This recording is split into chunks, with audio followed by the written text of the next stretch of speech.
everybody. 2 years since MAM, now here I go again. To confine innocent men in a 10 by 10. Fates, oh now the men deserve. But fear breeds silence in men to walk. You don't say nothing cause you know you're cops. But someone knows something. I'm just watching your guys' conversation about Lachinsky here, or Kaczynski here. It's a good conversation. We round them all up. Let's brain fingerprint them all. Everything about the case was suspicious. I hope the That's funny, Marissa. Justice is so vicious. I know, I'm sorry, everybody. Spread the lie. They temporarily preserve.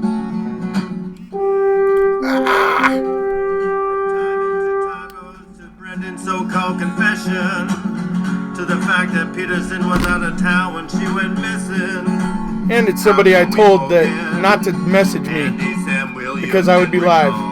How frustrating is that? I say we round them all up. Oh, you guys, I can tell you guys were having fun. It was a good conversation. I was like, dang. But so much planted evidence now anyone can see the magic. Hello, Stacy Seabrook. And even evidence that defies gravity. Hey, JD McLaren. Turned up 7 searches later with none of her DNA at all. Let's brain fingerprint them all.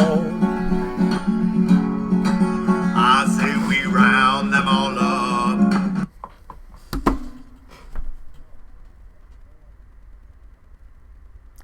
Hello, hello. Here I am. How's everybody doing? So, yeah, you know, King Kratz. But actually, before I get into King Kratz, there was one thing I wanted to talk about.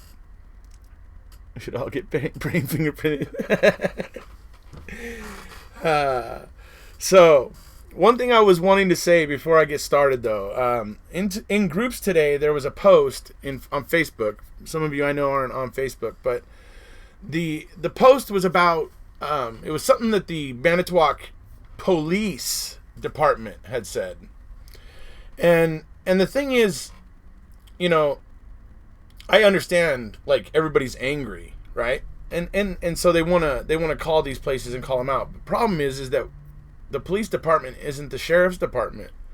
And my concern here, even though I understand all too well, do I understand everybody's need to want to do something. When you harass the police department instead of the sheriff's department, we're essentially just turning one other entity, another entity in Wisconsin against, you know, Stephen Avery and the supporters of Stephen Avery. So I think it's important that if you guys are going to harass the agencies involved, make sure it's the right agencies. You know, just so, you know, we're not ending up turning people that, you know, weren't necessarily against him because they get pissed off at getting yelled at by a bunch of people when when they were actually not even part of it in the first place. So I don't know, just something I was concerned about. Not real keen on supporters getting a bad name. So I just think it's important to properly focus any attacks that you guys all may be making. So hello everybody. Hello from Scotland. I love it. Hello, Amber Lee. Irfan Ahmed. Kathy, hello. El Fallon.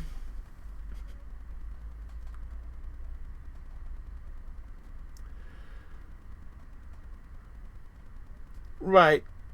I just know that there's people out there that are inclined to do that, and I understand how they feel. I totally, fully understand how they feel.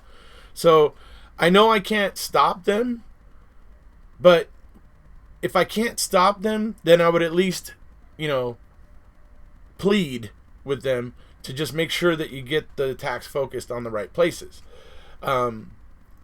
like I said, I just don't want to be turning agencies in Wisconsin that were not necessarily against Stephen to the point where because they get harassed and everything and everybody pisses them off that they suddenly become 100% against Stephen. So I'm just looking to just make sure that if you guys are doing that sort of thing, just focus it in the right place. That's all I'm saying. Hello. Hi, Bridget. Hi, Fensterino.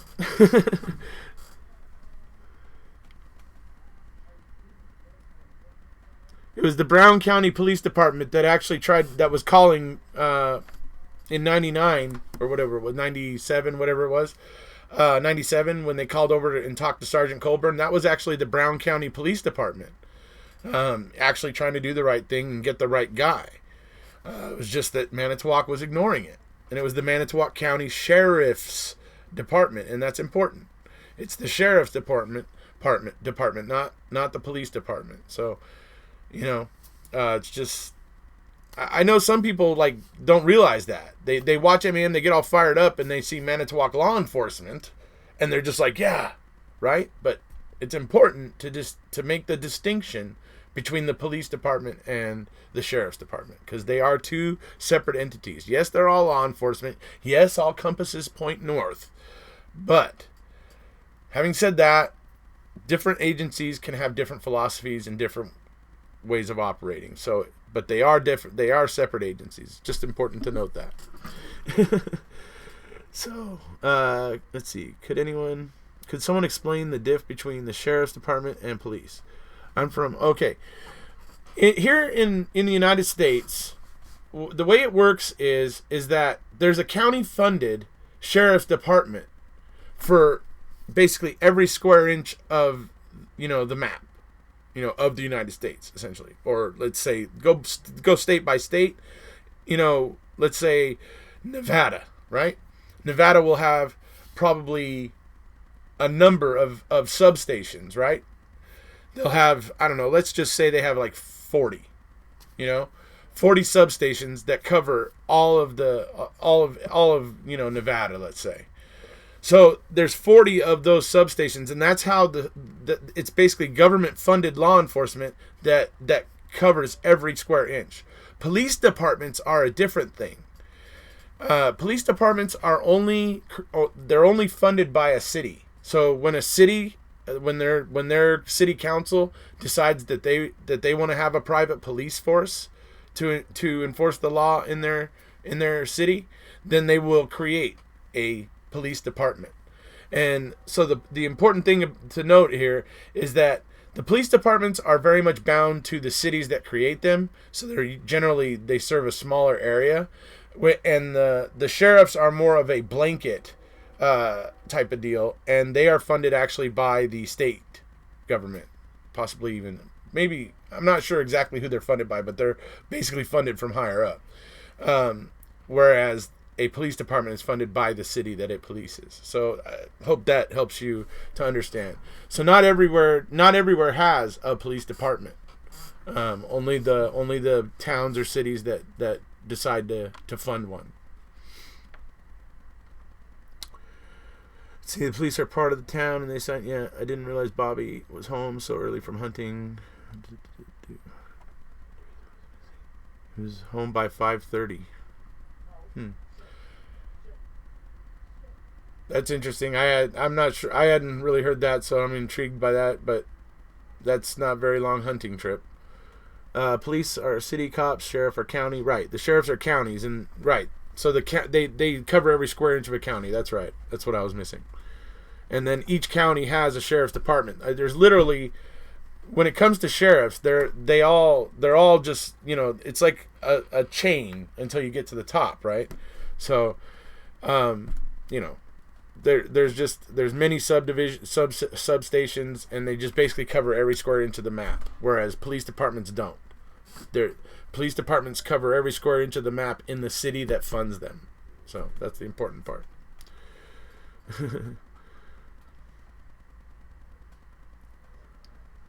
No update on the evidentiary hearing. That we won't know anything about the evidentiary hearing until, there's multiple things going on here. But the current thing that's going on is the CD and the Brady violation. So that Zellner is filing her motion on December 20th with the appeals court. Then, as I said, the state is going to have about, I think it's like 30 or 35 days to respond to Zellner's motion. And then within, I think it's 20 days or 25 days, Zellner has to respond or reply to the state's response to her motion. So this is all going to be about probably in the middle of 2019, possibly a little later when we finally hear from the judges, and before before there's actually a decision on whether or not an evidentiary hearing will happen or what's going to happen.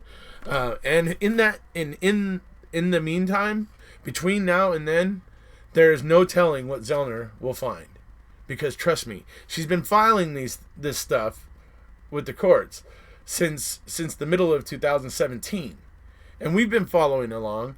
And we're following what her filings, but then she would uncover some new piece of evidence. So then there would be supplements and amendments. And, I mean, it gets interesting because every time she uncovers something else that's just like a bombshell, it gets, it makes the rounds. And it's just, you know what I mean? It's just, there's going to be stuff going on. It's not going to be like, all the time. But there's going to be things that happen, and it's going to heat up at certain times, and I don't know how else to explain it. So what did everybody think of the video yesterday? Like, what did everybody think about Mr. Kratz's responses to the reporter?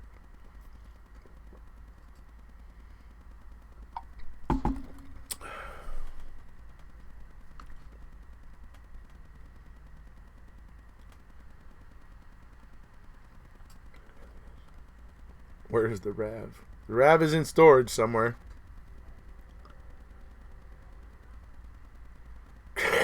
Yeah, that's the obvious right there. He's a piece of work, that's for sure.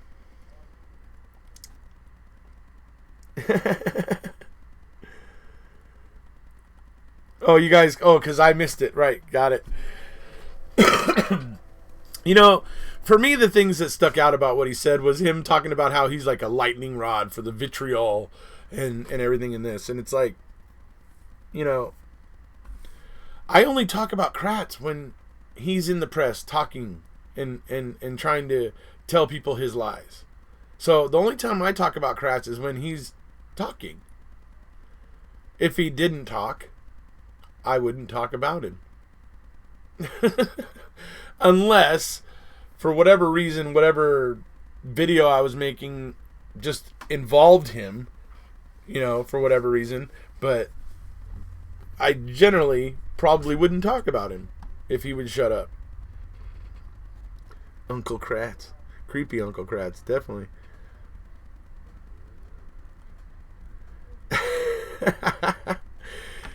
I just read the interview to everybody. You don't actually have to listen. You won't have to listen to his voice. Well, okay, sorry. There's a clip at the end that has still shots of Jerry and Kratz and Judge Willis talking. So you will hear a tiny, tiny little bit of Kratz in that clip. But other than that, you don't have to hear him. So, and I know that's the big deal breaker for everybody, right? So, or well, for some people. Anyway. I think Kratz watches my videos? I would venture a guess to say that Kratz has probably watched maybe a couple. Maybe one or two or maybe three. I would say probably not all the time. Probably doesn't really care most of the time. But maybe sometimes he might tune in or check one out. Or one might pop up in his, as a suggested video for him. And, he might click on it. Who knows? The defense attorney alleges that someone somewhere presumably involved in the case came clean to her after that Avery is in fact innocent. Right. But you gotta, the whole thing is that whoever that was didn't give her permission, and obviously didn't sign an affidavit, because if she had an affidavit, sorry, I got something in my eye here. But if she had an affidavit from somebody, it'd be a whole different story. She'd, so, but I do believe that people whisper in Wisconsin because I've been in Ricky Hochstetler's group enough, and you spend enough time in that group, and there's people that either live in or used to live in Wisconsin that come in there with some pretty interesting tales about law enforcement. And the interesting thing is that the stories have like a decent amount of detail to them. And, I don't believe, it's hard to believe that every single one of them's true.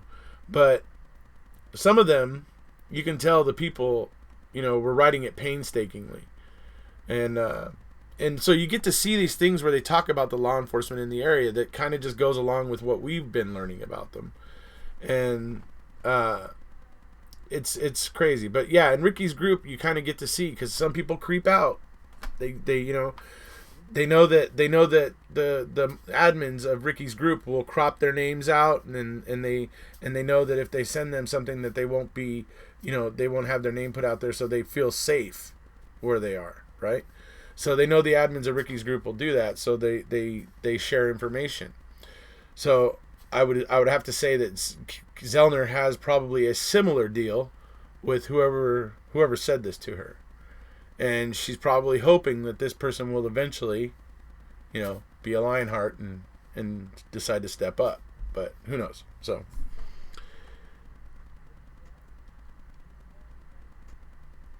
what is your theory? Who may have killed? Everybody always asks me. For me, Steven's sister is involved from the start, and she wanted to frame her brother, but her son got involved somehow. I don't know about that. I don't know.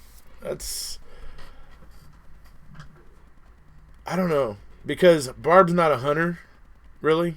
I mean, I'm sure she probably knows how to and like gets the basics of it because she raised a bunch of hunters. She's married to one. So, I mean, I'm sure she has the basics, but it didn't seem like really much of the killer instinct type, I don't know, but maybe, I guess, I don't tell anybody that their theory is wrong or anything. It's just, I don't know about that one, because you got to remember the saw marks on the bones that KZ is talking about, and that's from the tools that hunters would use to dismember a deer carcass or whatever, or something like that, basically. So, have you visited either? What's it?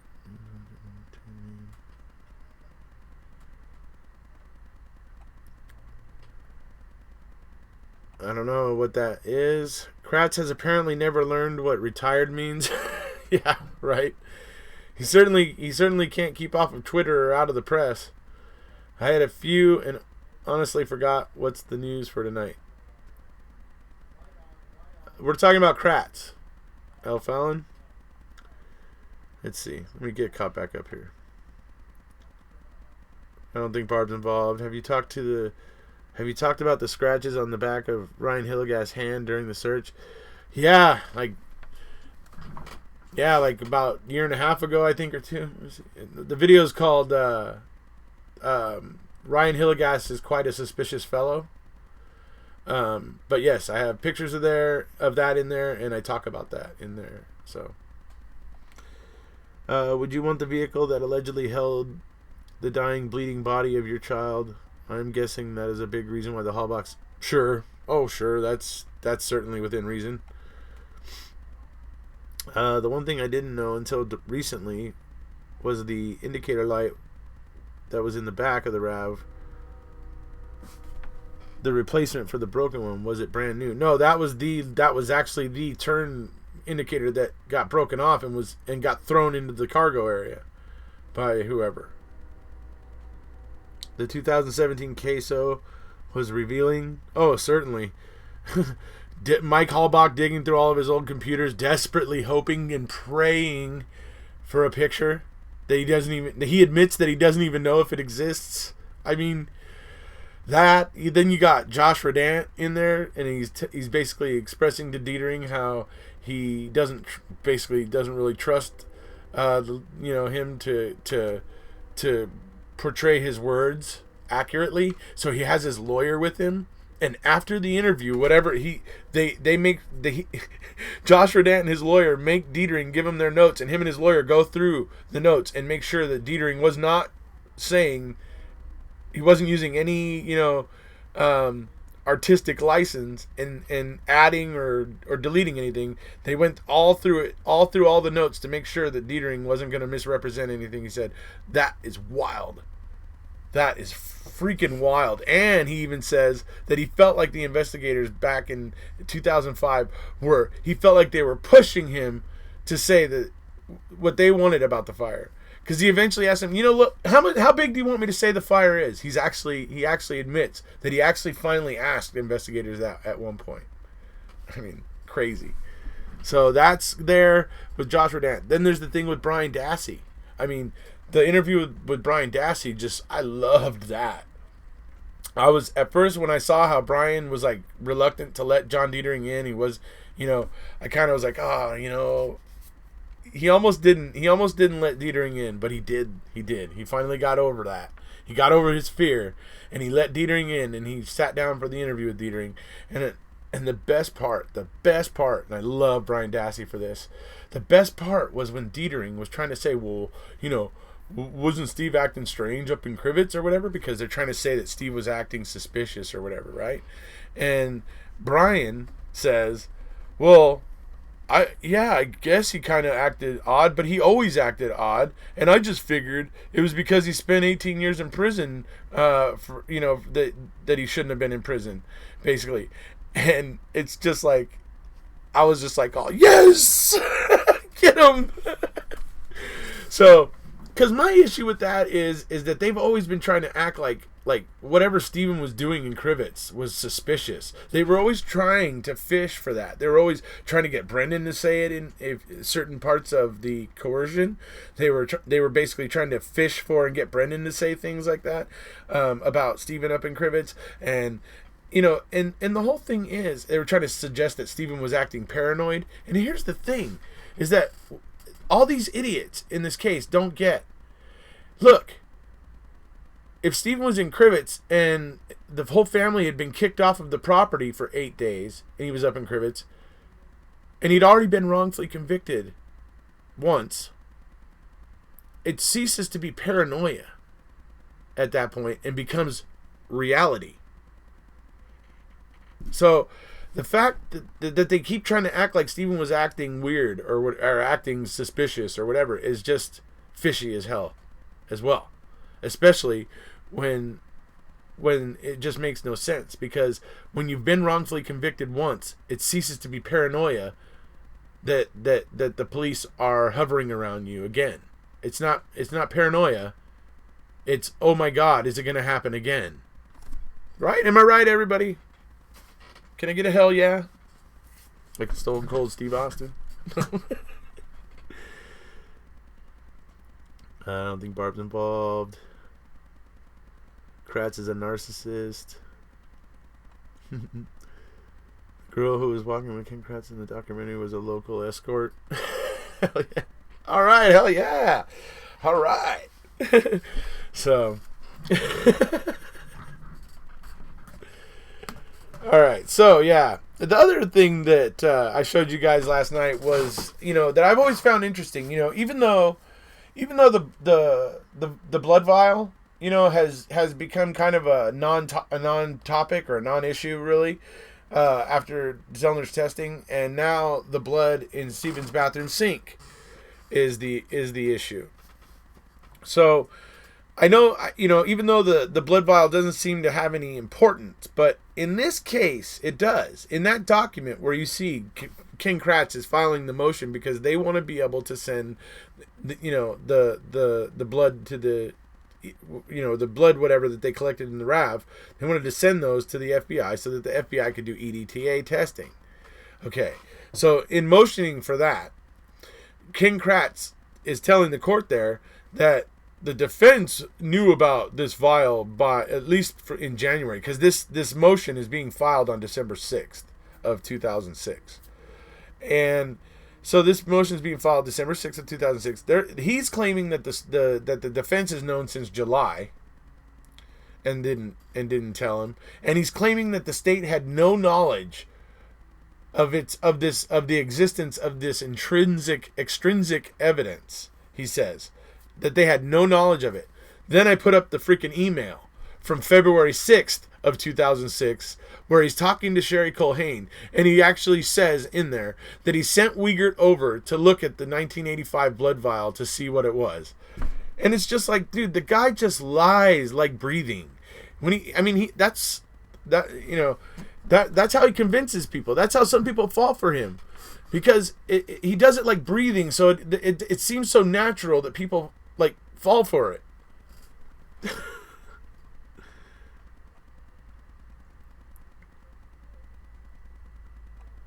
Yes, this is one of the shirts that the salvage yard offers. Here, let me show you. In the back of it, so that's one of them. They have a few though.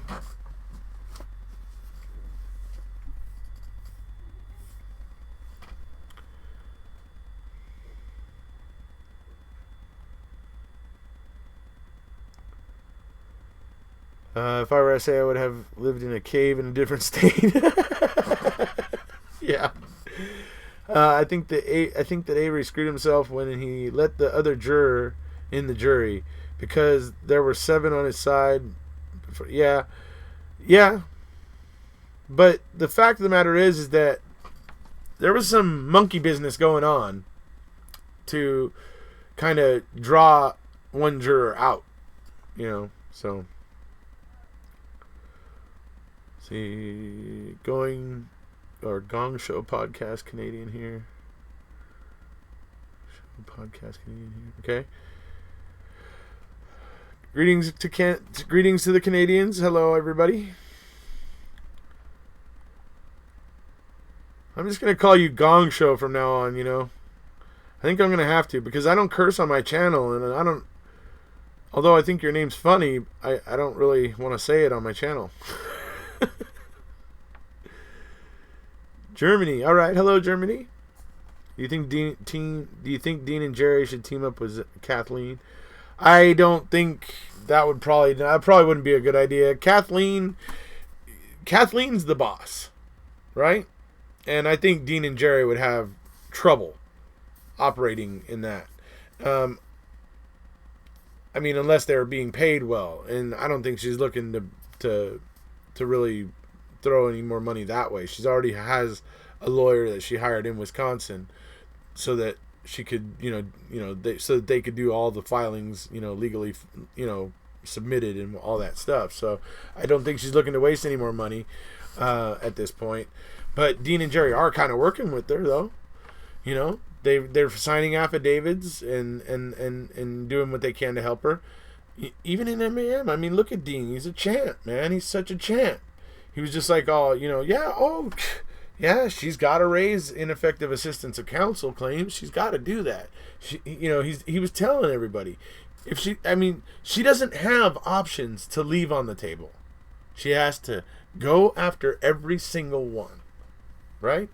So even Dean is telling you. So are they working together? Somewhat. I agree. Just wonder excuse made. Boston, hello Boston. She can't bring them on and then say they were incompetent. Right, that would also be a conflict. That wouldn't look. Yeah. That show you were talking about last night that's coming out. I've been working a lot and missing everything, and on a break right now. Oh, you're talking about Convicting a Murderer? Convicting a Murderer is coming out sometime next year. Let's see. Yeah. So sometime in 2019. And that should be interesting. And like I said, I think that was the other camera crew over at the rally. So it may be that I'm going to get to say my piece about the control question and how the control question is being represented, on that show, which is fine. But when we were there at the rally, I didn't really know which camera crew was what. So, and wasn't actually looking to be in front of the camera anyway. I kind of got pushed in front of the camera and was like, okay, well, if I'm going to be in front of a camera, I'm going to talk about Brendan. So,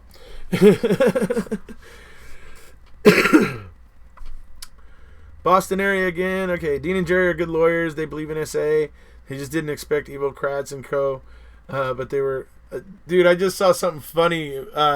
Somebody asked Jerry on Twitter, was there anything specific or especially like galling that Kratz said or did, during the trial or whatever, that really got your and Dean's blood boiling? And Jerry actually responded and he said, "Oh yeah, you mean like every morning when Kratz came in and said, 'Good morning, Your Honor.'"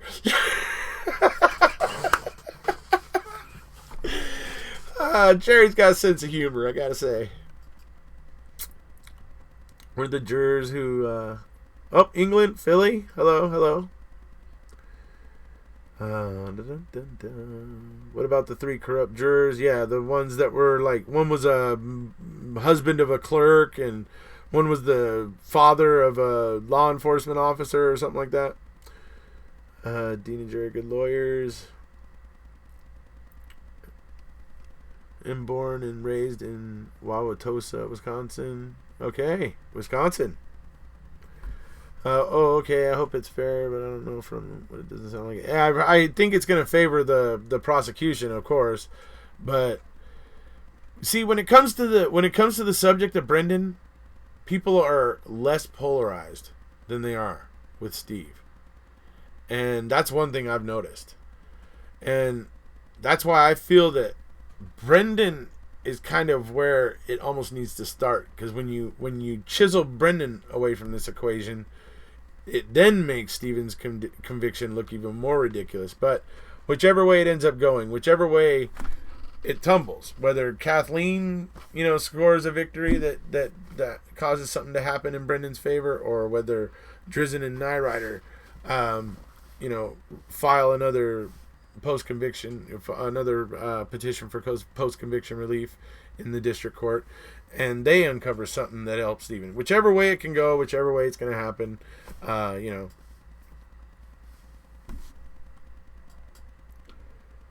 Really, you are guilty unless you can prove your innocence in any case. Pretty much, yeah. I went to Making a Murderer Live with Dean and Jerry, and that was very interesting. Yeah, I bet. I had a couple friends that went. I had a friend in New Zealand that went to see them when they were in New Zealand, and there was somebody else too that went and saw them at one point. And there's lots of people I know in the groups that I think went and saw Dean and Jerry. But yeah, it was interesting. I never got to see them myself, but I got to watch part of one of their. I got to watch part of one of their things. It was on YouTube or something like that.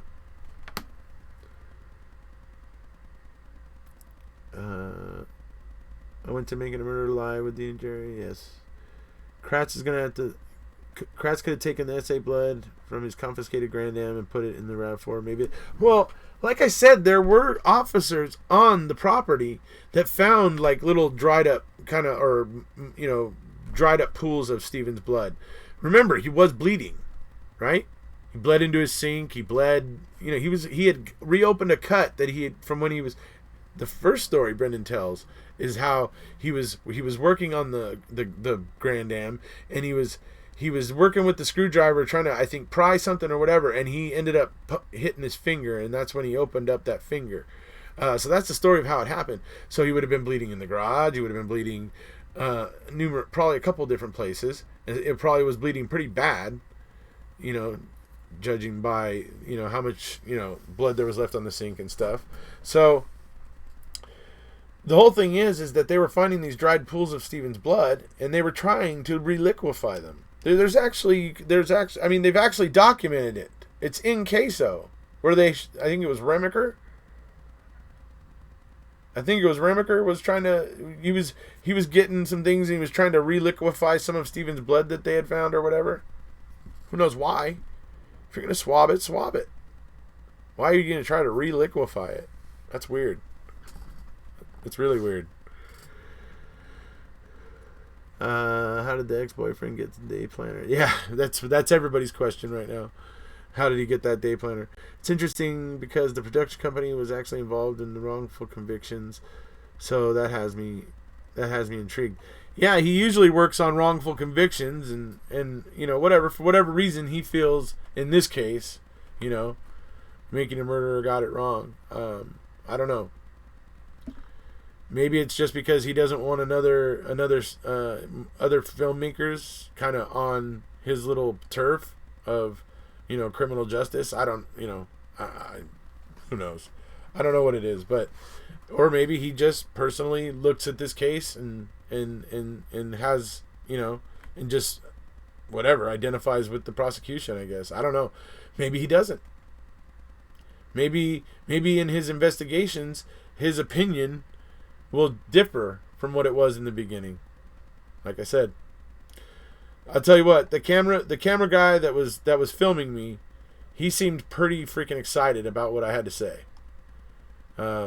So excited, as I said, so excited about it. He liked it so much that he stopped me because there was an audio issue, fixed my mic, and then asked me to start again if I could, and so I did. Just right from the word one and went right back through it again. So you know, sounds like if nothing else, if that was convicting a murderer I was talking to, they certainly have an open mind about Brendan. I'll say that. Sorry, I'm late for class.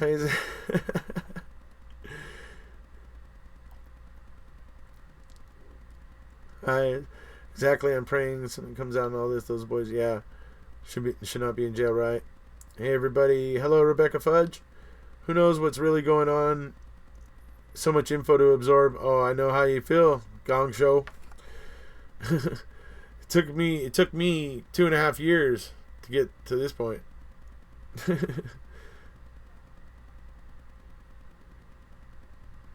Who came to Sudbury?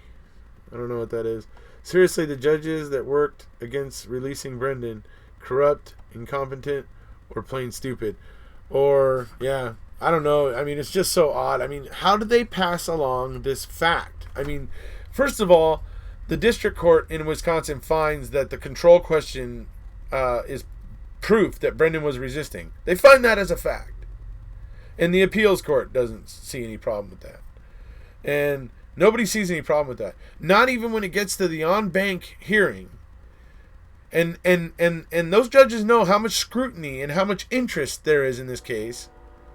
And they still used that as a fact to reinforce their own decision, saying that it was Brendan resisting when it's clearly not. When it's clearly the opposite. It's Brendan buckling and acquiescing to what he thinks Tom Fassbender wants.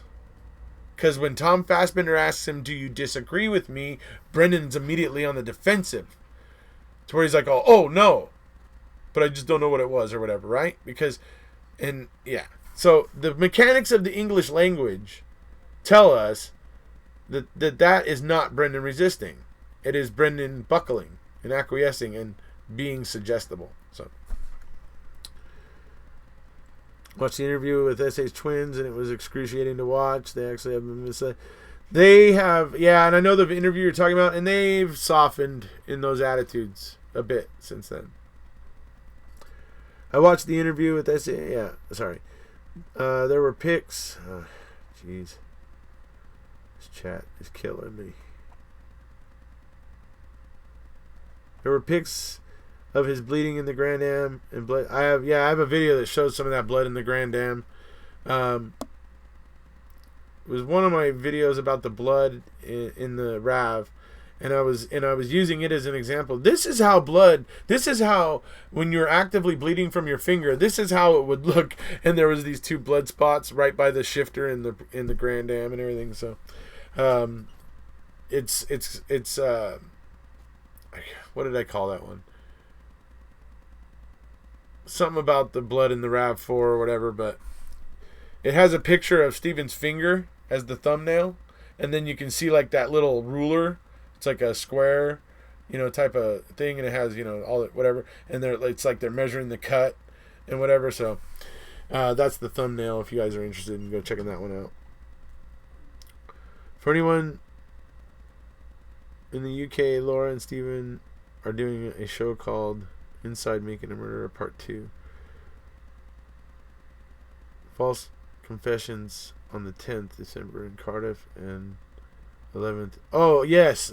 Stephen Drizzen and Laura Nyrider. Yes, absolutely. I saw that tweet today. That they will be in the UK. So if you guys are going to be in Cardiff or London on those dates, maybe think about getting over there to see Laura and Stephen Drizzen. How did he leave blood and sweat DNA all over the RAV but no fingerprints? Right? Right, Adra? I mean, I'm right with you. Absolutely. It's just all of the things that are nonsensical in this case that tell us this crime didn't happen here. It happened somewhere else. And somebody's trying to hide that.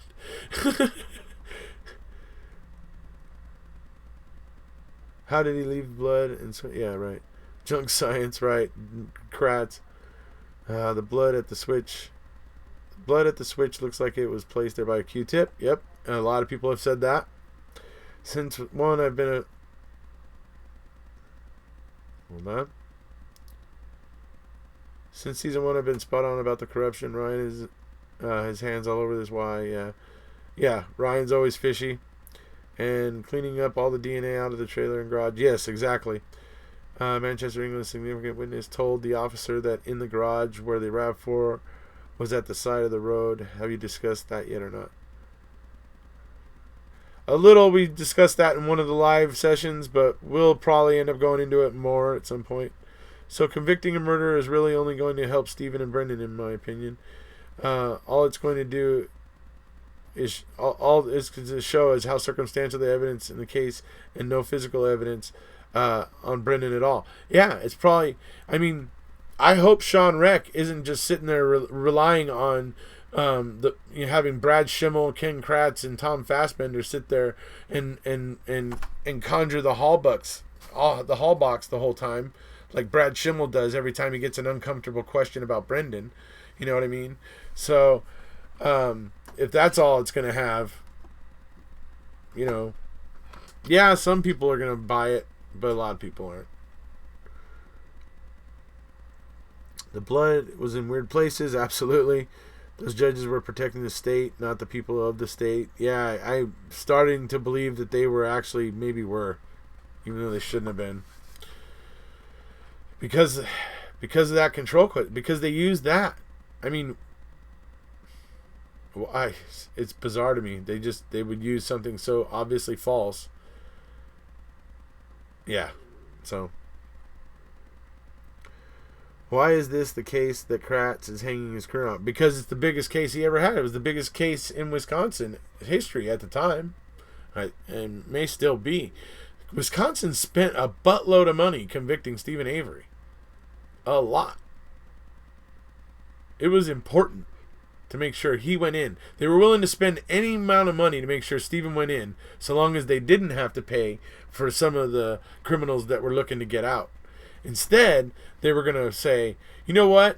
What we're going to do now is we're going to instead of focusing on the people that are in prison wrongfully, we're going to focus on making sure nobody else gets in there wrongfully. And the Wisconsin people bought it. Hook, line, and sinker.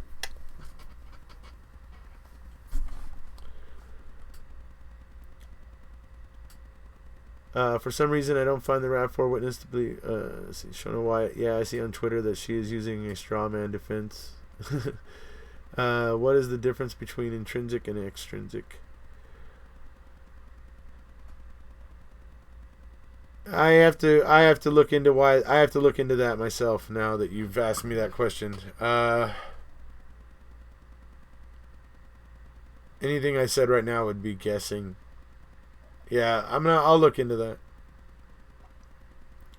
His case is political. It goes deeper than just Wisconsin, I feel.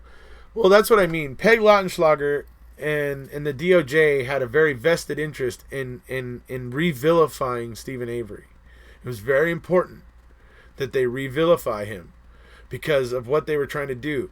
They were number one, twisting the purpose of the Avery Commission, renaming it, and basically claiming it was a committee to come up with legislation and other things to prevent wrongful convictions in the future moving forward.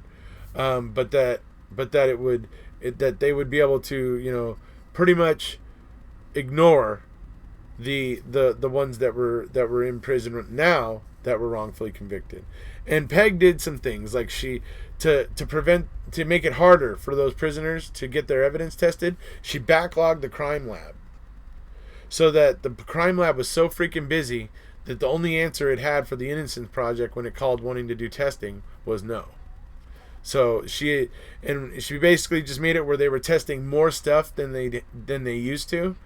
So there was just so much volume coming through the crime lab that they were just swamped all the time. And so she did that, and that made it harder for these prisoners that were, getting the Innocence Project to take on their case. And so these are things that she was doing. She actually, Wisconsin was the only one that actually had a DA that had an office down at the Innocence Project's, offices, and anything that dealt with Wisconsin prisoners or whatever, they were there to be like Peg's liaison. Weird, strange stuff. And the whole idea here is so that they could keep from having to pay for any more wrongful convictions coming out, and that they could tell the people that they were focusing on making sure that they don't happen anymore. And that was the whole thing. And that's how they pulled the wool over everybody's eyes. And it just went, the way it did. Do you believe Andrew Colburn and Ken Kratz, etc., could go to jail once Stephen is proven innocent and cover? Possibly. But I know that law enforcement, everybody gets a lot of immunity. Sheriff told Stephen about the rape case, that he did not care if he did it or not, that he was going to get him for it, right? I really want to see Kratz's face when KZ does win. They didn't fingerprint the RAV because you can't really plant fingerprints, right? Okay, I see what you mean. Yeah, Stephen gets it at the end. He says Teresa doesn't have any justice. I can't understand why her family is so set on them being guilty. I'm sure this hurts terribly, but I would want the right person. But yeah.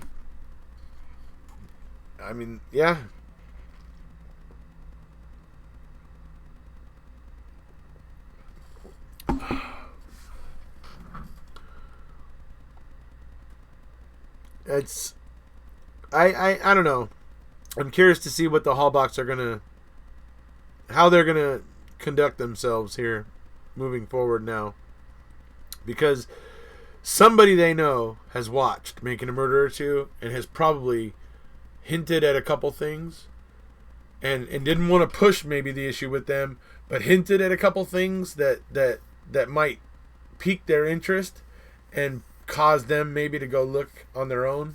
I don't know, but I don't expect the Hallbox to do anything, but I would like to see them just to make sure that they kind of make sure that they get separation between them and the state, so that they do not get hit by any of the fallout when the spit finally hits the fan, as it were. Didn't Dean and Jerry say fingerprints on the plates with Scott, Colburn, and Link? Well, they can't prove anything with Scott's fingerprints because I don't think they have his or his DNA. Colburn, I don't think they have his prints, and Link. So yeah, possibly. The testing lab involved in the case has had other bungalows. Oh yeah, they've had plenty. Well, the Hallbox all said they don't care anymore. They just want all this to stop. Well, that's fine. That's fine that they don't care anymore. But just I sympathize. I truly do. I sympathize with them, but it's not going to stop. It's not going to stop as long as Wisconsin decides they're not going to own they're not going to own it. They're going to continue to do what they're doing and instead of owning up to it.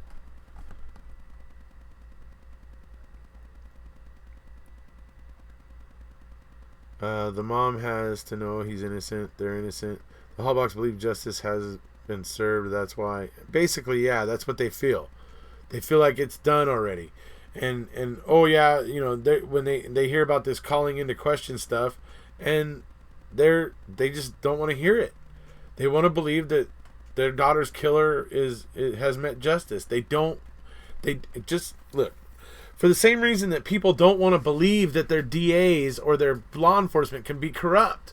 For the same reason that they don't want to believe that. That's why the Hallbox don't want to believe what's coming out. They don't want to hear it. They don't want to believe it because all it's going to do is vacate the conviction, and then they're going to be left with they're just going to be left hanging. Because I guarantee you the state is not going to be able to go after anybody else now. They bungled it. They didn't do the investigation right. And that's what they're so scared of. Because they know they're going to be screwed because of the way they did this investigation, that if Stephen gets exonerated, they didn't do a good enough investigation at the time to help them find the person that actually did it. Their best hope will be Zellner at that point.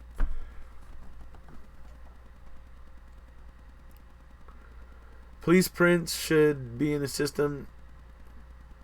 It's standard procedure. Yeah, for some reason I heard that Andes and links aren't available. I don't know. Maybe I'm wrong, but if they found his fingerprints, they would have shouted that from the mountains. Yeah, they would have.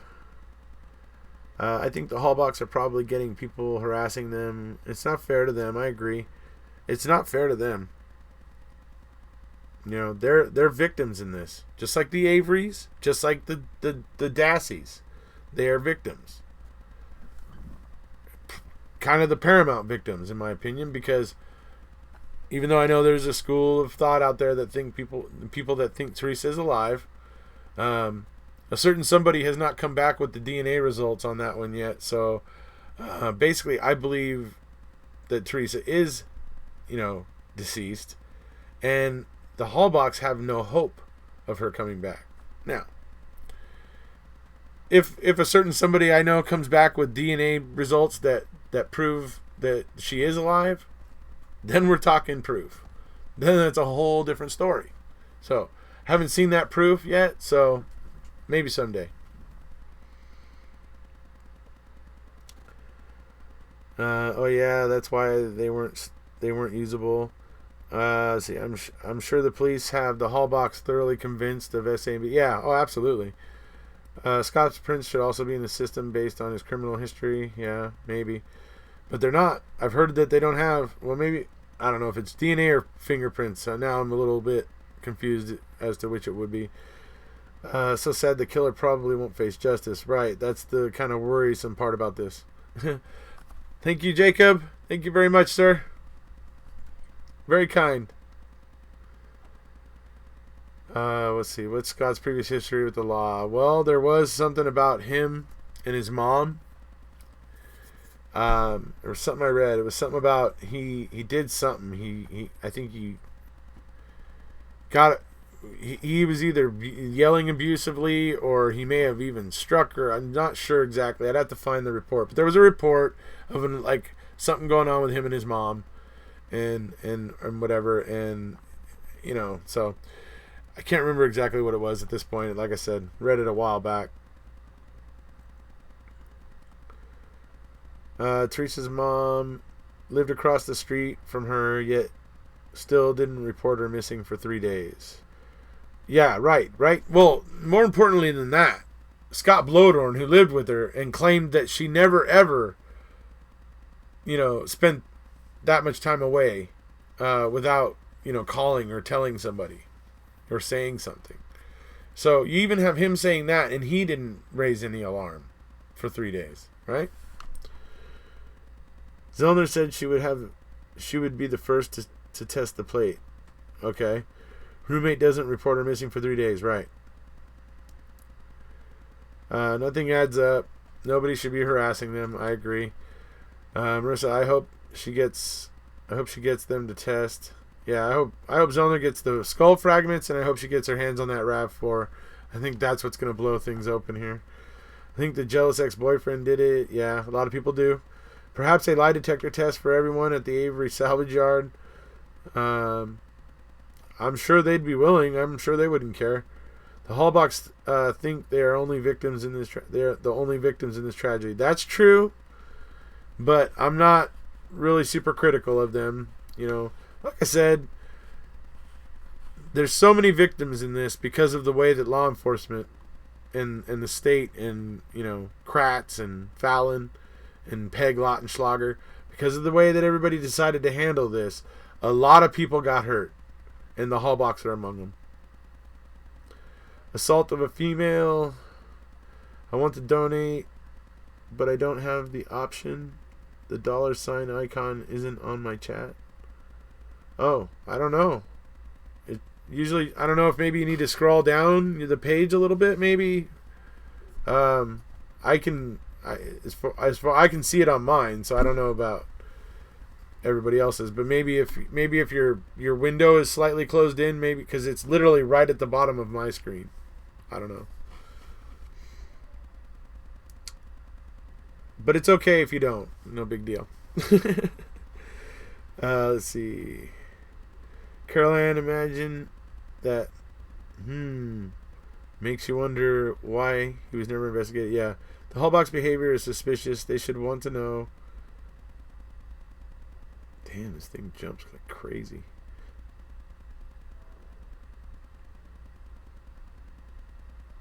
They should want to know what exactly happened to their daughter. I would be questioning everything. I wonder if they know more than they let on. A lot of people wonder that. I mean, especially when you have Mike Hallbach kind of going into mourning prematurely in that one news article or news interview that he did. So, yeah, Chuck was the first suspect. I am not sure. Hadn't heard that, but possibly. I want to know how could they not find any blood after her throat? Yeah, right. Everybody asks those questions. Where is the evidence that this crime took place? Because what you're telling us is it was a freaking blood fest. So where did it happen? Oh, he cleaned it up. Who? What? You guys saw the meme at the beginning, right? So anyway. I don't know how, okay. Do you see Brendan and Steve case going all the way up to the Supreme Court? I would say I think no, because KZ is of the attitude that she will not darken the door of a state court or of a federal court. She basically sees it as a pointless endeavor. And maybe it kind of is. That's why AEDPA is important, folks. AEDPA. AEDPA. Gotta do something about that. If you can assault your own mama, you really should. He was investigated and convicted in a domestic violence situation against an ex-girlfriend. Okay, maybe it was an ex-girlfriend. The voicemail, it could have been like I said, I couldn't remember exactly what I read, but I think that sounds probably more like what I read. So I think what Carol Ann said right there, he was investigated and convicted in a domestic violence situation against an ex-girlfriend. It's on his record. So just want to make sure. So don't go around saying I said he beat up his mother. Don't do that. You all hear me? Okay, good. See, now, if the mattress and bedding had been burnt, I could have actually thought it plausible that Steven did it. Someone on that Avery yard knows something. It goes to Stella. I don't know, actually. After the last time, I'm not sure if I want to be doing any more Stella time on this channel. I may create a little fun thing we can all go do on my other channel, my fun channel. But I think in the interest of keeping this channel strong and credible, and a good place for to create a community where people can come together and talk about the case and to continue to be taken seriously, I think I'm going to have to curb the Stellas here on this channel. But we'll talk, and we can do something on my other channel. Yeah, it's called Erekose on Doctor Who.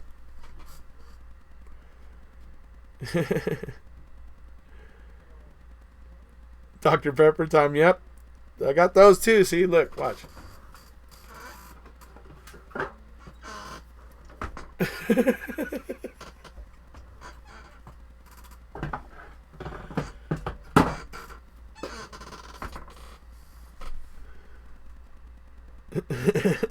Or put Stella in a mug. Problem is, I mean, come on, guys. You know the end of that last live video. Holy moly. I was buzzing. I was like, whew. After I was done, I was just like, oh, I might have been a little too buzzed. I love Doctor Who. What are you LOLing at? I mean, I do love Stella, though. It's good. What about the conversation with Bard and Steven and Scott going back? Crazy. Oh, yeah, that conversation is crazy, man. I mean, there's clearly something going on between Scott and Steven, and I don't know what it is. I don't know what it is. It's weird. There were things that Scott was saying in the new Queso 2.0 that I didn't understand. He sounded jealous of Steven because he was the favorite child at the salvage yard. That's what it sounded like, his statements. And I was like what does that have to do with you, first off? Like, I mean, how does that in any way have anything to do with you? And why does he hate Steven so much? And why is he so convinced? I mean, that Steven's, you know, I don't know. Just bizarre to me. It's just bizarre to me. There was just some things in that new Queso investigation that, yeah, they were just bizarre. What about the conversation? Yeah, clearly Scott is right. He has a temper. Scott has a temper, and he lets it get the best of him at times. Too much, but you know, hopefully he'll learn to get a handle on it. Yes, the double was too much for you, but we had a good laugh. Yeah, it was fun one time. It was cool. I mean, hey, I was having fun, but I just don't want to end up, you know, taking away from the credibility of what we're trying to do here. So everyone hates Scott. A lot of people do. Testosterone overload in Scott. His image of himself doesn't match what everyone else sees. Oh, that may be true, yeah. I honestly am starting to think Kratz has a man crush on Steven. I actually had somebody asking me about, I forgot to answer him. Hopefully he's here. Hopefully that person's here. Somebody was asking me about, well, the way that they came at me with the question was, why does Steven want Kratz? Does Steven want Ken Kratz to be his lawyer or whatever? And why would he want Ken Kratz to be his lawyer? And it's like, oh brother, okay, so this is from back when MAM came out, or a little bit, or sometime before MAM came out. Kratz was writing Steven and trying to get Steven to do an interview with him and to confess and tell his story about what happened and all that sort of stuff. Because Ken was trying to get the exclusive rights. Because he'd been disgraced. He wasn't the star, you know, DA for Calumet and, you know, and the big, you know, big hot shot anymore and everything. So he was trying to capitalize on Steven. And so Steven was basically like, you know, hey, look, you don't work for the state anymore. Why don't you take my case and we'll you know, get me exonerated and we'll make some money or whatever. And Kratz basically was saying no. He wanted Steven to confess to him, and that's what Kratz was trying to do. So and it was funny because Sean Atwood ended up getting a hold of that letter that Kratz wrote to Steven, and he read it and on his channel. And all that, and he was just ripping Ken Kratz for that, and so that's when Sean Atwood and Ken Kratz were both saying that they were going to write a book and and all that sort of stuff. So I just, oh, you know what, I was thinking of something else. Hey, I am going to be doing a talk with Dave, probably Dave Bagaka this weekend, because I already talked to him, messaged him earlier this week. He's down. He was actually in Wisconsin at the time.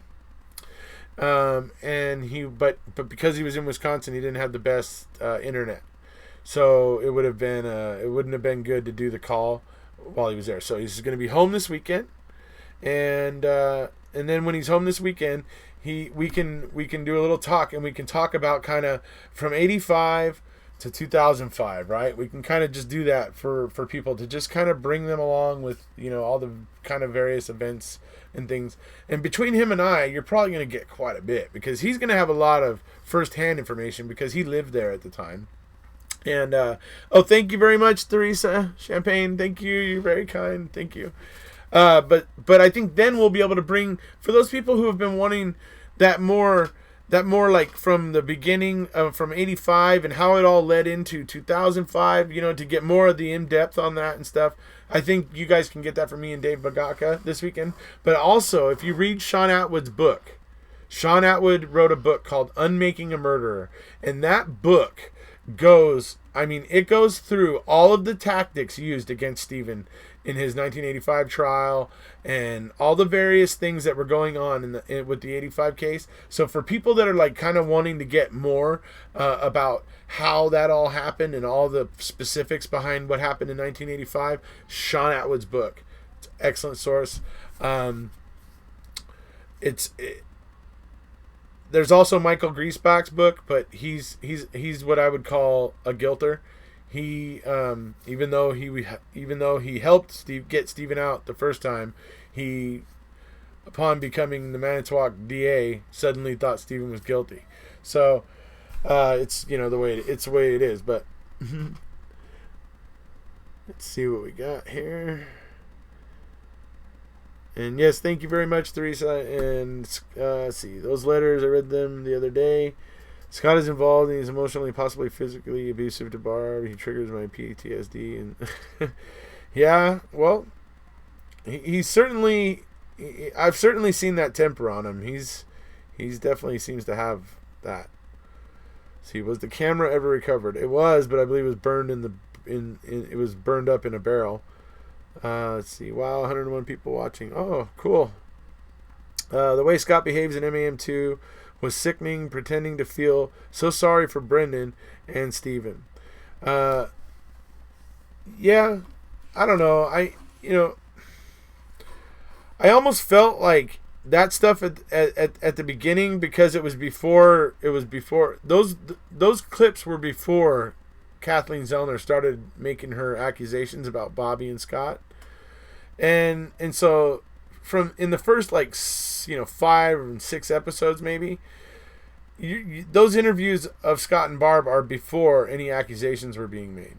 Then after Kathleen Zellner filed her first motion about Bobby and Scott, then you see Barb and Scott becoming very they become more angry, and they're it's not the same as it was like in the first 5 or 6 episodes. It's understandable, because they're suddenly now coming under fire. I mean, think about what everybody's doing to them, to Scott, to Bobby. Okay, it's not saying right or wrong here, but you can't deny that if somebody was doing to you what's getting done to Scott and Bobby and Barb right now, you'd probably find it pretty darn unpleasant.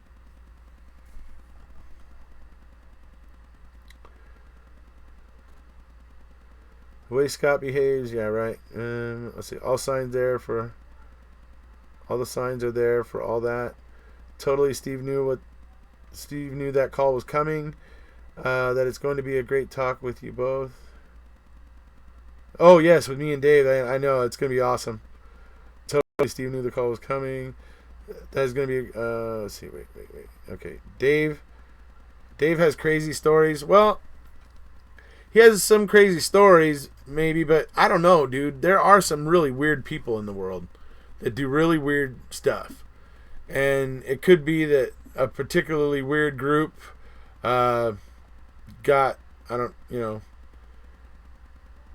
tried to maybe saw him as a weak link or an easy mark, or Oh, thank you very much, Lori. Thank you. You're very kind. But I don't know. But Dave, I think Dave is kind of mostly an honest guy. Oh, thank you, Michelle. Thank you very much. You guys are very kind. Thank you. Let's see. Scott and a whole lot of other people need to be examined and eliminated as suspects. If there is no wrongdoing, that can only happen in a court of law. Right. And that's what I've been preaching to people about this the whole time. If Scott and Bobby did it, then they are entitled to the presumption of innocence that we complain Stephen never got. See, and if I don't give, this is how I look at it. If I don't give Scott and Bobby their presumption of innocence, then I don't really have a right to say a darn thing about the way Stephen's presumption of innocence was trampled. It can't just matter for who it can't just matter for who I want it to matter for, and not matter for others. That's the way I feel about it. I don't know, because I just have a real balanced or fair way of kind of evaluating and looking at things, and that's just the way that strikes me. Whoever did it, the police covered it up. Yeah, the police were basically helped whoever did it. Good night, Lori. I believe them. I believe them crazy stories. I believe there's something to them. I do. I certainly do. I believe there was some kind of crazy little just some kind of little crazy little band of guys there that probably were tied in with some more, some people who were like big wheels or powerful and stuff. And, I'm sure there could have been some really odd shenanigans happening. Especially all the drinking that goes on in Wisconsin. I mean, holy moly.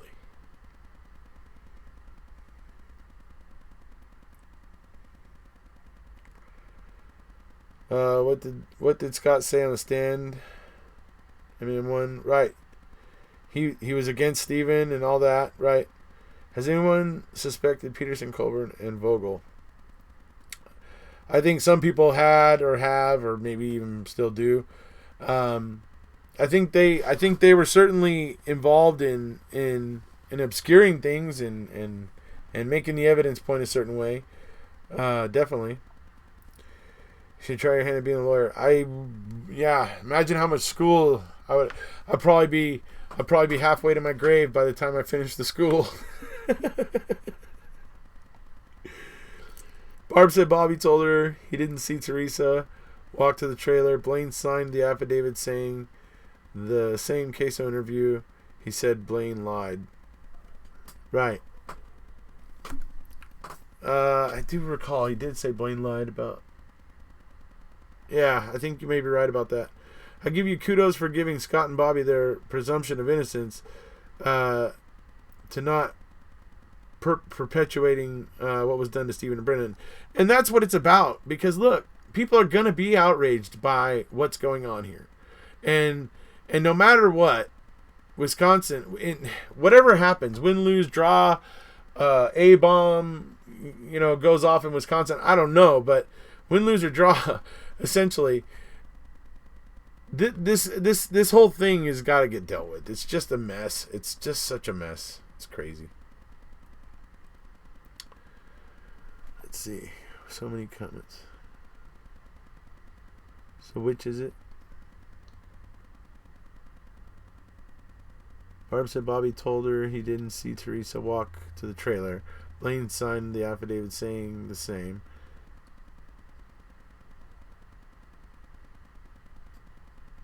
Right. Blaine signed the affidavit saying the same. Yes. Queso interview, he said Blaine lied. Yeah, but isn't he saying that... But wasn't it about... See, this is why I kind of didn't go... I didn't want to get into this. Wasn't he saying that Blaine lied about seeing Bobby in a green vehicle or something? I thought it was about that. See, now this is the problem when you have so much information on a case. My question now is was he saying Blaine lied about Teresa about that, or was he saying Blaine lied about seeing Bobby in a green vehicle out on highway? Was it 147 or 47 or whatever it is? Scott grassed on Steven in court. Yeah. TH's last phone ping was near a property owned by the Vogels. Yeah. It was actually a family member of the Vogels that sent the flowers to Judge Sukowitz. Tell my writer Paul to stop smoking.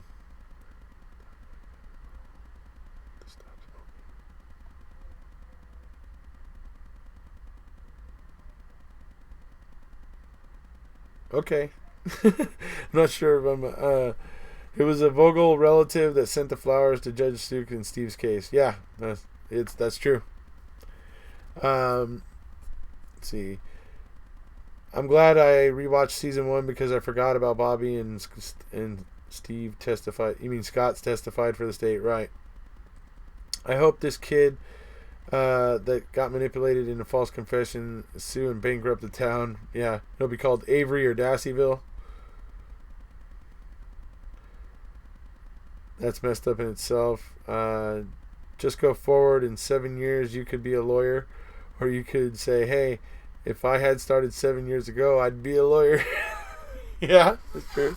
Well, I'll tell you what. No matter what, within the next 6 months, I'm going to be in school and taking criminal justice classes and other classes.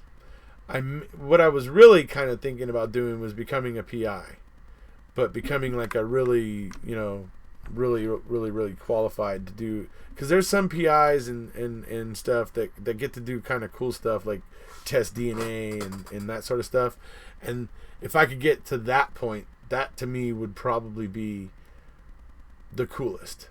Not really a suit and tie kind of guy, you know. It's probably why I work with my hands. Was the memory card from her camera really found in a RAV? Yes, it was. It was in the cargo area.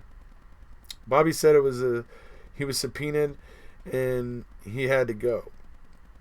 Right, but he didn't have to say what he said. He didn't have to let Kratz prepare him. He could have had his own mind.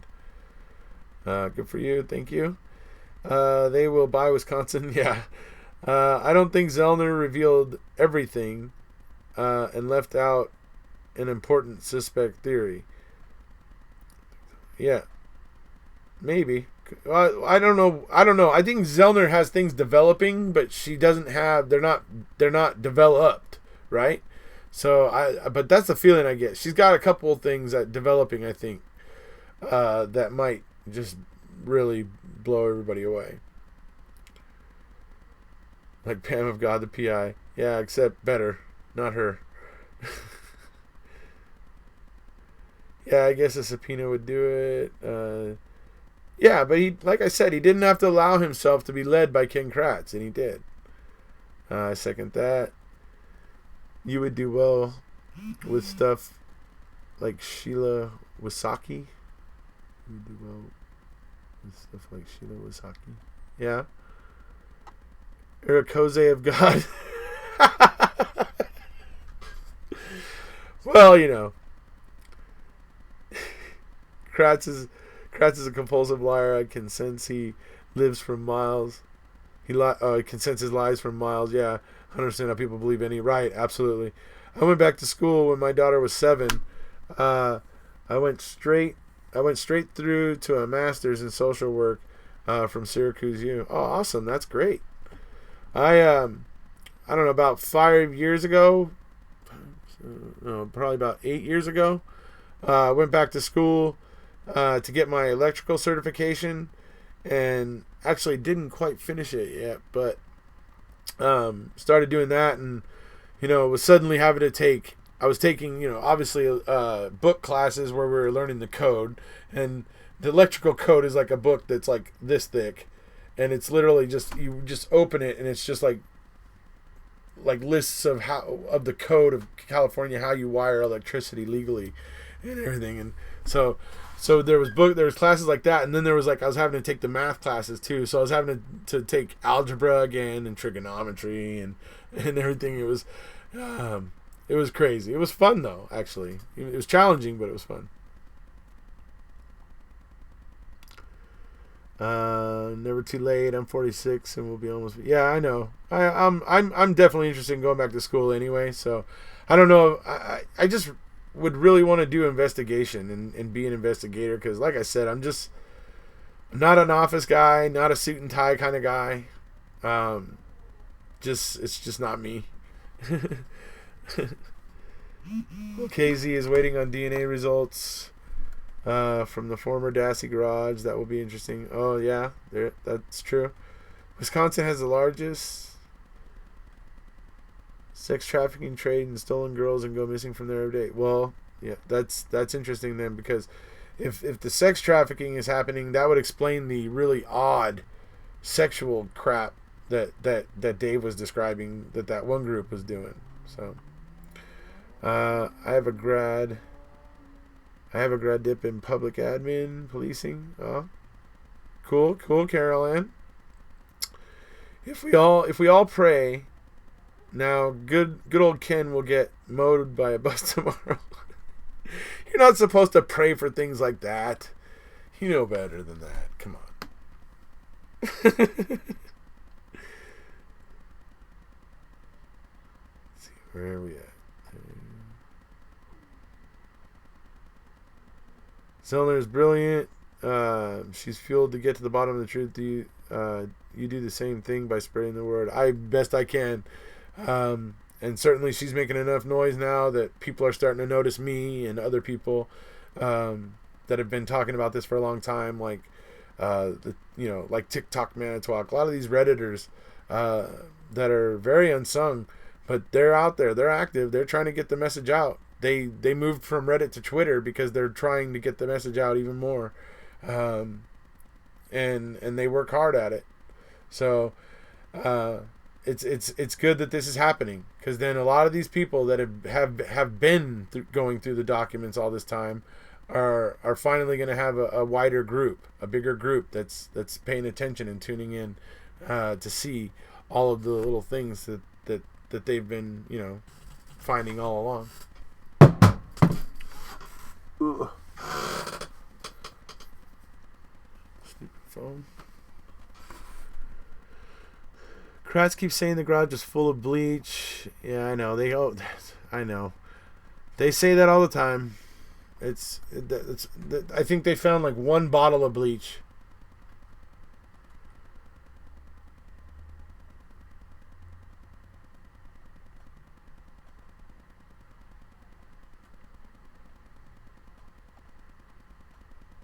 While talking about his 350K house, and oh yeah, talking about Kratz.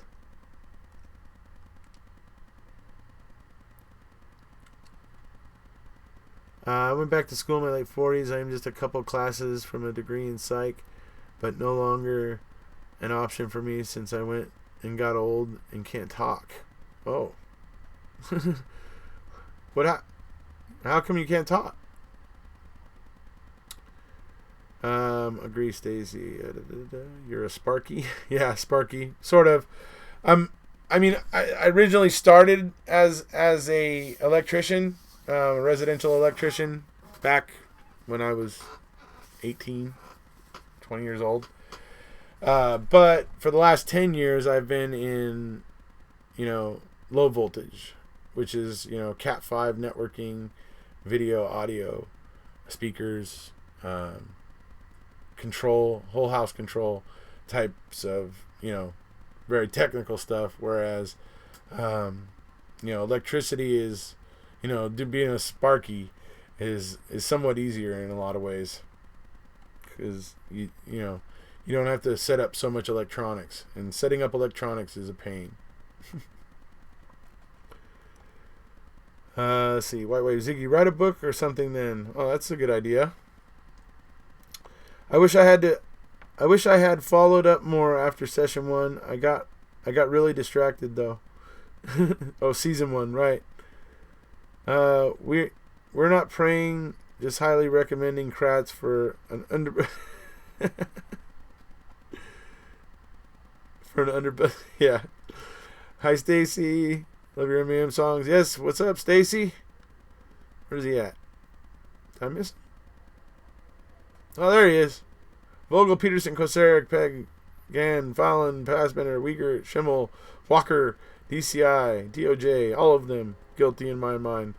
Not pursuing the truth. Yep, well said, my friend. Alright, let's go down here. I doubt there's an actor alive that could mimic all of Kratz's despicableness. That's funny. Kratz makes it sound like the entire garage lit up like a firework. Yeah. Heath Ledger could have played Kratz. Best joke ever. The Savory case is just about as interesting as the Jeffrey Dahmer case. Yeah. I'll tell you what, the Dahmer thing is pretty wild. I mean, he had like the skulls of his victims right in his own apartment, and like nobody picked up on this. You know? Like, it's just strange. I mean, obviously what he had in the fridge, but that was in the fridge. I'm talking about like he had skulls like out on a coffee table. You know? And nobody noticed. Trippy. Very weird. The whole Jeffrey Dahmer thing. And there's also the case where one of his victims got out on the street. 2 girls found him, flagged a cop over, and the cop ended up scolding the girls because Jeffrey came home and said, "Oh no, he's been sick and da-da-da," and took him back up in the apartment, and the officer scolded the 2 girls for getting involved. That was wild. Kind of lucky that Dahmer ended up getting caught, really, because if he hadn't gotten caught, he might have never been caught. Took body parts with him to work, right? I think that actor that plays Hodor in the Game of Thrones That's funny. So the other thing I had in my video yesterday was obviously the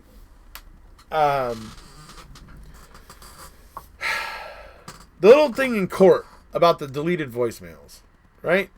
Jerry's just saying, look, I just want to be able to say that we have this deletion of voicemails that happened, and I just want to be able to ask the singular expert about this a few questions about this, and I'd like for the jury to be able to hear that there was deleted voicemails and that the state just chose never to investigate it, because and the thing is, and that's all he was saying, and to me that is, I mean, I don't understand why Judge Willis is saying that isn't relevant. What kind of defense is Stephen running again?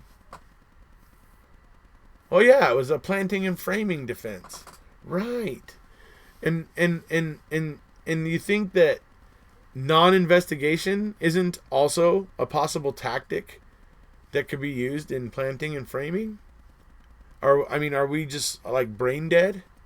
And we're supposed to believe that if there's suspected planting and framing, that there couldn't be any just failing to investigate things that didn't go in the direction that they wanted? I mean, it's just bizarre to me that Willis says that he can't see the relevance in it. And Kratz, dude, oh my God. The way that when he says it at first, if we had known that Mr. Buting was going to be suggesting that Teresa Halbach was alive on the 1st, and Jerry, had not said that, and then eventually Jerry says, now Mr. Kratz believes she had to be alive on the 1st in order for this, but I don't, and I don't think the jury has to either. He's saying what's important here is that these voicemails were deleted in a very sensitive time, in particular to this case, and these voicemails were deleted, and the state has never even bothered to investigate it. I think the jury deserves to know that, and I think he's right. I think the jury does have a right to know that when you're running a planting and framing defense.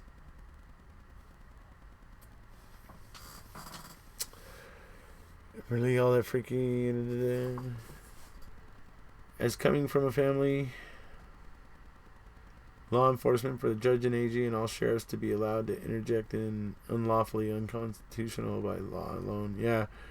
The boy who got away didn't really get away. He found him and brought him back to the apartment and then killed him. Right, that's what I was saying. That's the guy I was talking about that went down on the street and the two girls found him, flagged a police officer, but then Jeffrey came home and he came over and was like, "Oh no, he's just my lover and whatever, and and he's been sick and this and that or whatever." But and when you find out that what Jeffrey had done to the guy, that he had drilled a little hole into the guy's frontal lobe and had injected a little bit of acid, basically just trying to wipe out the guy's identity, but so that the guy would still kind of be functional, so that he would be like his little boy toy dude. That's how sick and twisted Jeffrey Dahmer was. So yeah. Also, her cell phone rang on two. Yes, it rang. Yes, it started ringing again because somebody had to have powered the phone on to delete the voicemails, and when it powered the phone on, it was on Singular Network, allowed the phone to ring again for 4 hours because it had sensed its ID, and then after 4 hours of not sensing its ID again, it probably dropped back off the network again. The judges in both cases for Avery did him no favors. Right. Erekose Avery read the link, StephenAveryCase.org. Just letting you know if you haven't. Very informative.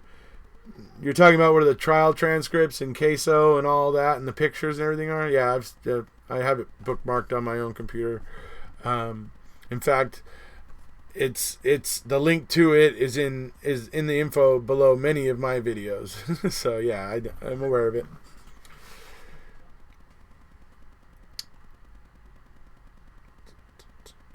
Someone powered up her phone. Right.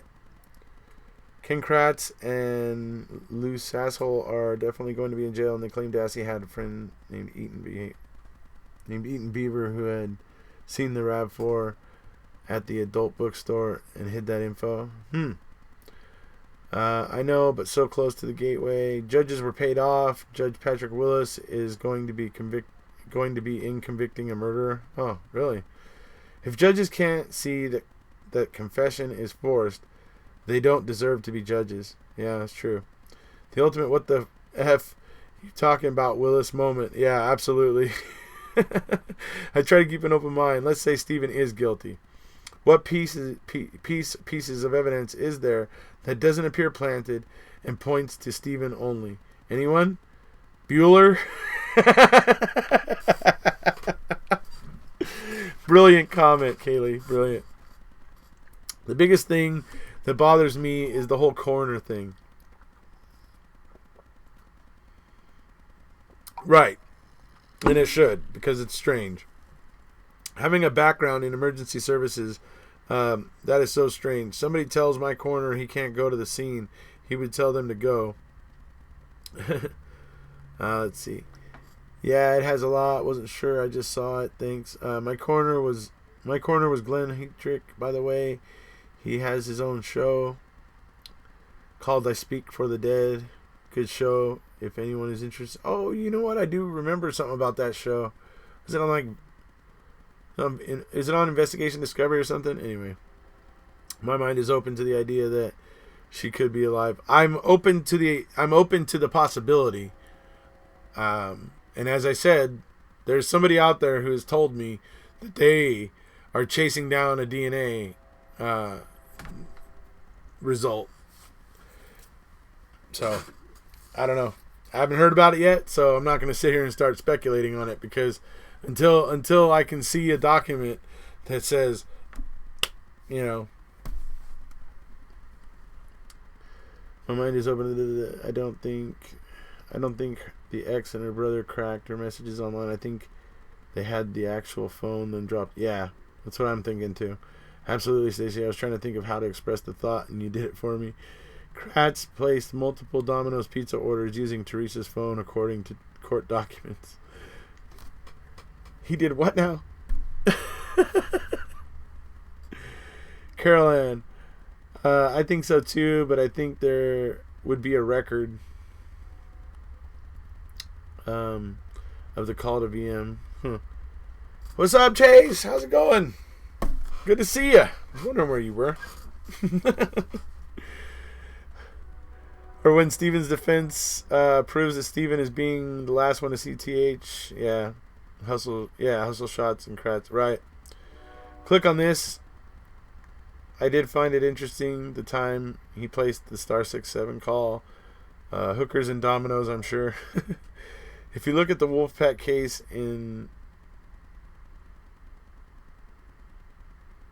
New York or the West Memphis 3 case, you can tell what is a false confession of a juvenile. Yeah. Or fake pretenses. Yeah, definitely. Avery says 2:30 someone placed a call. Someone placed a call after that. Is Zellner testing the bones for DNA? Would be interesting. If there's just nothing. There's nothing there to test. I don't know if maybe there's been some advances in mitochondrial DNA testing, possibly, and maybe, but I don't know if there's any left. That's be interesting to know.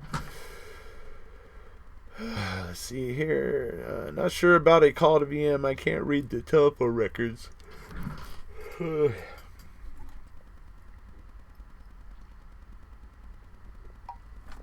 night, Stacy.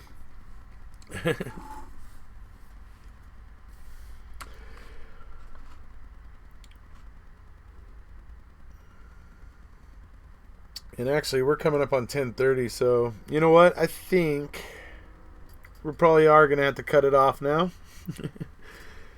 Pretty soon here. I don't know about any activity after 2:47 or so that day. Right, I think 2:47. I think that's right, what Chase just said. What time was she at the salvage yard? The video interview on a link I will post. Something doesn't add up. Is it Exhibit J?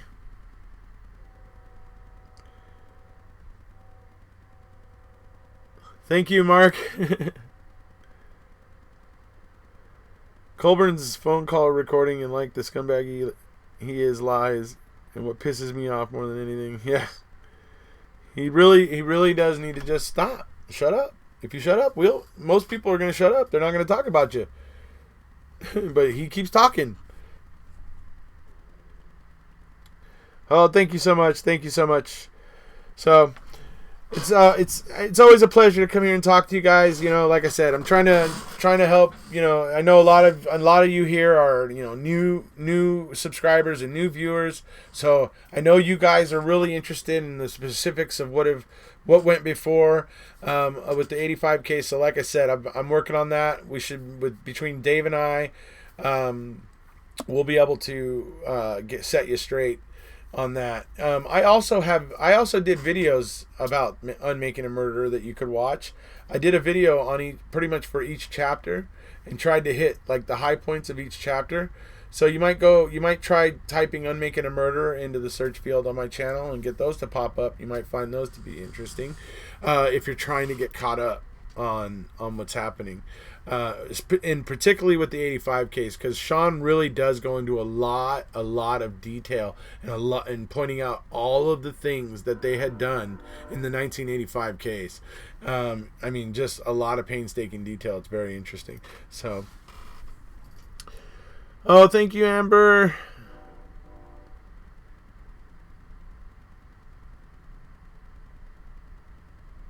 Can you call me?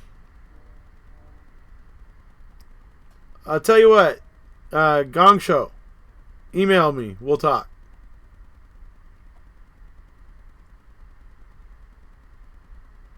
You're welcome, Angie. Thank you, Shona. Good night to you as well. I'm a little bit late. Let's see. I'm a little bit late, but my friends, but I did make it to the end. Mitochondrial is the ultimate test for proof on all suspects. If you look into Dr. Michael Bowden out, proves there is conclusive DNA aspects of all cases. New sub, glad I found your channel. Oh, awesome! Welcome, Angela. How do you find the time of day and the work plus to make videos and research? Well, A lot of the research that I'm talking about with you guys, I've already done.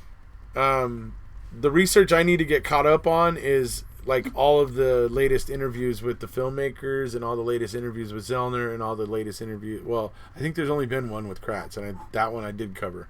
So, but right now what I'm trying to get caught up on is the most recent stuff. So, but this week has been crazy. And I've been going live for almost 2 weeks. What is it, like almost two? I don't know what it is. Is it a full week? Whatever it is. It's been like, I don't know, a week and a half or whatever straight almost, I think. So it's, moving along actually. So I've just been just really busy in addition to doing all this. Yes, absolutely. So just watch a couple of your videos on the stairway. Really good. Yeah, I love it. The one where I was able to find the picture of a lady who fell down a stairway and what the scene looked like from a person just falling down the stairway, no foul play, and just how strikingly similar it looked to the Peterson stairway. So, and like I said, I am not saying that Michael Peterson is innocent, because I have serious issues about his innocence. I don't know if he's innocent. It's like I said, I mean, I feel here, I mean, for me, it all balances on this. If Kathleen knew about his, homosexual little liaisons, then I think it was an accident. If she didn't know, then I think it's probably likely that it was murder. Because if she confronted him with it when he wasn't ready to come out, he wasn't, he was still hiding it, and if she was, threatening to divorce and whatever and everything, that could have been motive, that could have driven him to do something stupid. So that's kind of where I'm at with the Peterson case. It's tough. But I will say this. I've been looking into the owl theory, and I gotta tell you, my initial instinct on the owl theory was, yeah, right, poppycock, bull, pucky, don't even waste my time. But then I started taking a little bit of a look at it, and I am now looking at it going, wow, that is really odd. It is really strange. And then when you think about the fact that there was no blunt force trauma, so it's like, I don't know. The owl theory just seems so crazy, but then again, yet it explains so many things, if it's possible, which I don't even know if it is, but so I may explore the owl theory a little eventually here. I got into a debate with a guilter earlier, and because of everything I've learned from your videos, I was able to pound him with facts until they had no comebacks. Good for you. Hi, Only Bulletin. Oh, welcome. Amber, are there a bunch of attacking owls around? Well, those particular barn owls, they've been known to do it, to attack people. I've seen pictures of it too. It's pretty gruesome. I'm not saying that that's what happened either. I'm just saying. Look, when I heard about the owl theory, I was originally just like, yeah, right, don't even waste my time. I mean, seriously. I was just like, no way. There's nothing to that. But I looked at a couple things about it, and I was just going, okay, that would kind of explain, that. And then, it also would explain why there's no blunt force trauma. And it would also, but it wouldn't explain. And, and so I had this whole thing where I was going through it, but I don't want to go through that right now. But so I had this whole thing where I was finding, reasons it worked and reasons it didn't. And then, it was anyway. So let's see. No, I have a couple of owls in the hoot every night. Not been attacked once. I'm not saying they always do or whatever, but it's just wild owls I think have been known to possibly, and it's this particular type of barn owl that lives there in Durham, from what I understand. And the other thing is that they found that particular type of owl feathers in her hair, tangled into her hair, strands of her hair. So Well, the fact that they're owls at all is interesting. It's not a theory. They found the feathers. What I'm saying is me personally, it didn't strike me as a very, plausible theory at first when I first heard about it. But I have been looking into it, and it does seem to have possibly some merit. 2 words, reasonable doubt with the Peterson case. I do kind of think there is reasonable doubt, though. I do kind of think that there is reasonable doubt. I don't necessarily think he's innocent, but I think there's reasonable doubt. You got to stay now, buddy. You should do these once a week. Do what once a week? You mean live? You want me to slow down? You want me to only go once a week? I mean, I got people chomping at the bit for me every day. Let's see. What are you on about? You must be a guilter or something. Oh, I see. Let's see. What are we talking about? Erekose, this link, videos, volumes. That link you showed me? Okay. Well, I can't exactly go check the link right now, Gong Show. But as soon as I'm done here, I might be able to. I haven't eaten dinner yet, so as soon as I get done here, I have dinner to go eat. So at 10:30. So how many licks does it take to get the center of Tootsie Roll? Go ask Mr. Howell.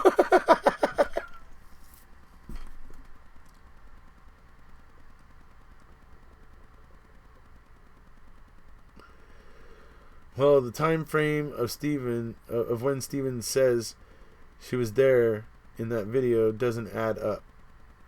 Now I'm rethinking things. Go eat. What's for dinner? Steak.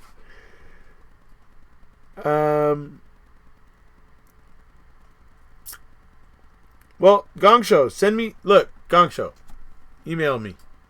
All right? Didn't I already say that? Email me. If you email me, then I might possibly ask you for your number and call you. I don't know. But email me.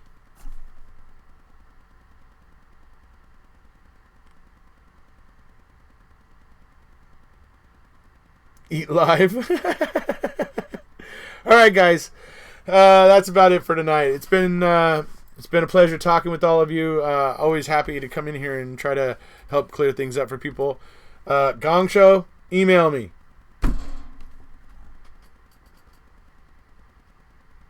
Never go once a week.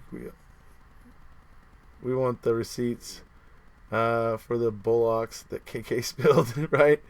I feel like if Steven's time frame doesn't add up, it exactly makes his story more believable. The only ones who knew exact times are the ones who looked more suspect.